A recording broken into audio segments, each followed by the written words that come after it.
Hey everybody, boy OP here. Don't mind the wrist brace. I have carpal tunnel. Uh, have for a couple years. People are always like, "You're 33. How are you getting at such a young age?" Well, I mean, I used to lie and blame it on typing at a till, but there's people that have done that for 50 years and they don't get carpal tunnel from it. I've been told by doctors this from repetitive, same repetitive hand motions, right? It'll mess up the blood flow in your wrist. It blocks it, and that's kind of what happens to me. And that's why I have bad blood flow. I can't feel most of my fingers. I have no feeling in like 3 or 4 fingers in each of my hands. Actually, 3 in each, I think. Yeah, 3 in each. Also from injuries and accidents. I almost had my finger cut off once and a few things. But anyways, so I'm just on my way to the bank. Had some shit to do. Somebody tried to fraud my account. Tried to get into my bank account. The bank card right away, obviously. So they suggested I get a new card, change all my passwords, change my business account, all that fucking shit. So, of course, billion fucking things I gotta do. It's actually all pretty kind of simple. I mean, for the most part, as long as you have like your ducks in order and your IDs and your licenses and all your paperwork and all your bullshit and all your proof and all your stuff. It's usually pretty good. Me and the bank. Although I don't like banks too much. I got to be completely honest. Like, I really don't like it. I don't like having to pay fees for my money. I don't like having to pay them to hold on to my money. That doesn't make sense to me. Savings account, okay, maybe if you are giving me back a large percentage or whatever, sure, I don't mind giving you a cut. That's definitely you doing work, right? Like if I have a savings account or some sort of business account and you are giving me fucking 20% or yeah, that's unrealistic, but still a decent percentage, right, back, then sure, I don't mind giving the bank a percentage of that, right? It's a cut. It's my profit, so of course pay them for it. But if I have no money, there's times my accounts, right? Like right now, I sunk everything into my businesses, marketing, this stuff doesn't come cheap. And when you have no money, it's even harder, right? But grind, hustle, do everything you fucking can, right? I don't even walk down the street. If I see a can that no one's touched, I pick that shit up. Sure, it looks dirty, and it's only 5 fucking cents, right? But that's 5 cents in my bank. If I do that everywhere I go, which I walk everywhere, I walk a lot, I'm very active. I do that in a day, I can make like an extra $40. I've done it easily. And that's just me doing things I already need to do. So I'm making money while I'm going and making money, right? Every cent counts, everything you can do, right? You do it. That's what real grind, real hustle is. When you really want to make it, you do everything. I don't give a fuck if it looks dirty. I've been there, I've done it when I had nothing. So why the fuck would I want to do it when I have stuff? It doesn't make sense to me how people put themselves on these pedestals, on these standards. Once they hit a certain, I guess, status quo, they consider it. They're like, oh, I'm too good for that. But why would you be too good for that? It's money.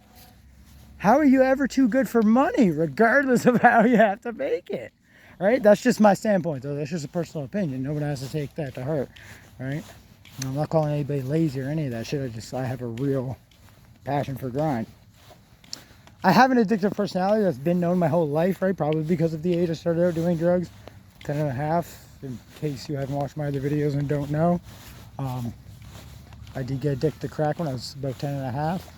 I was used kind of as we called it BackPack kids, right? We were called BackPack kids. But people, I guess, generally more these days call them mules. No, they were not sticking drugs up our ass, not that kind of mule. Okay, we were not going across borders, nothing that crazy. We were young kids, okay, and there was a lot of us. There was, a lot of us. These guys that were doing it were older, they were young teenagers, I guess at the time, young adults, say 16, 17, 21, 24, all ages, really. This was in Toronto, really, and places, I'm not going to call them too much names, but Toronto is a place everyone knows I've lived and shit, and this is where most of it started, kind of the story, a lot of it. Anyways, Not at that age, but different age, just through people I met, and just young kids and friends, and that's what it was. It was a friend of a friend, of a friend's brother, older kid, and they would just put money and drugs and shit in our backpacks, and then tell us to go certain places, right? And that's what we did. We went and did. We brought one backpack to one place, and we brought another kid's backpack back to another place, right? And that's how business was done, right? They have no liability, and they never got caught unless cops are actually watching the raid house, and in which case they were fucked already anyways, right? They better have a plan, but or something set up. But regardless, so we would do that, and cops, of course, at our age, when you're that age especially, okay, yeah, even underage, like 14, 15, 13, you won't get away with it, okay? Even hitting 12 is pushing it, because cops back in the day were a little stupider, even some of them today, kind of dumb. It's not cops, I'm not generalizing cops, it's just people in general, right? People make assumptions, people this, people that, right? It's people are kind of dumb, right? But at that age, they kind of get that you kind of know what you're doing, right? You can't kind of really be like, hey, no. But see, at the age of 8 to 11, 8 to 10, you can easily be like, I found a backpack, right? No one, at that age, you're 8 to 10 years old, the curiosity in a kid that age is believable, that you would see a cool kid's backpack, especially something bright, colorful, and that's what it was, right? They buy the coolest name brand shit, the coolest stuff they know kids would like. The stuff that if a regular 8 to 10 year old, 11, 12, maybe even 12 year old saw that just sitting there on a park bench somewhere or at a bus station or something, yeah, of course, no one's around, they're going to pick it up and put it on their back and walk away with it, right? Especially a kid that doesn't have anything. So, yeah, cops got played pretty well, probably still to this day in a lot of places. If not, sorry to the cops, but dealers and guys, tips. Anyway, so I did, of course, one of the guys, then this was a no-no. When I went to drop off the bag, he fucking gave me a Coke can. I remember this specifically, right? Coke, fresh, the can was dented in and shit. Gave that to me. He was like, here, let me try this, right? It was a Jamaican guy, but big. I still remember what he looked like to this day. I actually sort of knew him because I knew his son. Not like really knew him, but through people of people, I knew who the kid was. And his dad was like some Jamaican guy, scruffy kind of beard, already going grayish, bigger, big chested, dreads. Obviously, it sounds racist, but he didn't really keep them good, like they were fucking kind of wild in the back, and his hair was roughly crazy off. But anyways, he was a little unkempt, but he didn't really look like a crackhead or a dealer, you know what I mean? He looked like a pretty, just like a guy, just woken up kind of thing, not like he'd been doing drugs for a week, but like, because yeah, he was definitely. I was like, I don't really remember, I was young, and like I said, I just popped in and out. But anyway, so yeah, so that happened, and that's when, of course, obviously I got a picture right away.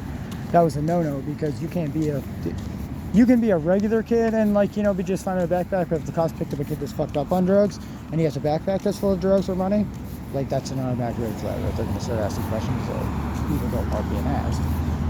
So the minute that happened, the guys were fucking pissed. I don't know where it fell out with Buddy and the dude that gave it to me, but that was a big no-no. They just fucking with the business. So,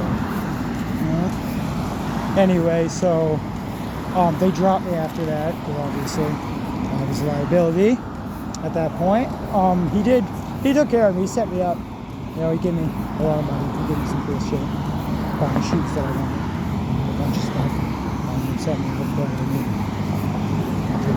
it helped me in the moment. I was happy in the moment. I was good, so all that shit seemed awesome. That was a good stuff. Fucking new shoes, fucking. And I remember because my mom actually caught me with a lot of money and she thought I'd stolen it. And then she got real mad at me and she made me give her some of it. I gave her $800. She didn't know how much I actually had. She just found, because I hid it in different places, obviously, even not at my house. At this point, we were living in Dalhousie, New Brunswick, a small town. And it's a small town, but the kids go fucking everywhere, right? So, so I do all the best hiding spots for everything, right? There's a lighthouse. Me and my friend Risa, actually, I've mentioned her, one of my best friends ever. We used to play Star Wars down at this lighthouse with sticks, right? We'd go down there, we'd pick up the long ass sticks, and we just whack the shit out of each other. You know, kids. Not that I was beating women or not. You know, we were young kids and playing Star Wars. So we beat the crap out of each other. It was fun. We loved it. But yeah, that was one of my spots I used to do. Pick up the ground out there. There's a spot where you go, and it's the lighthouse, but you can go and there's like rocks and there's obviously beach and shit, right? You go under. I used to dig the fucking sand out of there and hide my money in there. We ever fucking knew it. The tide didn't go out. I just made sure you just made sure you didn't do it so the tide would go high enough and didn't get your money wet, and you were good. Anyway, I'm about to go in the bank. I'm gonna make another video after this and explain what the part of this video was, because this wasn't supposed to be the video. I have a really great idea for the community, actually, that I want to get out. I want everyone to know about, so I'm gonna put that in the next video. I do have to go into the bank now to get my fraud shit taken care of, but I will talk to you guys later. Cheers. Have a good rest of your day, guys. I will see you in the video in maybe an hour or two. And then, yeah, like, subscribe, all that stuff. I'll have more cool stories and shit coming out. I got a rain jacket on. Hopefully it doesn't fucking rain, but it kind of seems like it's going to. It does it to me all the time. It says it's nice outside. I checked my phone. Plus 21. It's gonna be nice all day. That's what it says. No, the fucking second step outside, it starts dripping on my head. Every time, man. It's like it does it on purpose. The weather hates me. It's like, oh, Chris wants to go do some shit. OP's gonna go do some shit. He needs some business done. Okay, let's rain. Let's rain on him the second he tries to leave. We're not gonna rain before he tries to leave the house. No, we're gonna wait till he steps outside in a t-shirt, gets halfway down the block, and then we're gonna start pouring on his fucking head. I was smart this time, though. I was like, you know what? The second I looked at the guy, I was like, no, not this time. Not this time. Chris learned insurance lessons. I turned my ass back around, went to fucking inside, and I got my jacket. I was like, fuck you. And you know what didn't happen? It didn't fucking rain. Oh, what? It didn't rain. It has not rained. It dropped on my head 3 times, then stopped because I went and got my jacket.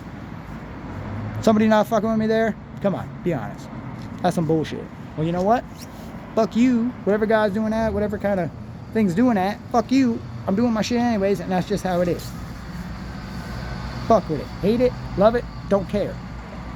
Chris is going and nothing's stopping him. That's it. Yeah. Alright, guys. Gonna get this done. Cheers. Gotta do the whole winky thing, eh? Like, subscribe. QOQ Records. It's new, but I'm trying to, like I said, help local artists. So I'm going to be doing shows and events every Friday night. The news is already trying to pick up on it, so come by and do your shit, get noticed. It's any kind of artist, any kind of music, any kind of instrument, anything. I don't care. I'm going to help everybody. So all local artists, come on down. Cheers, guys.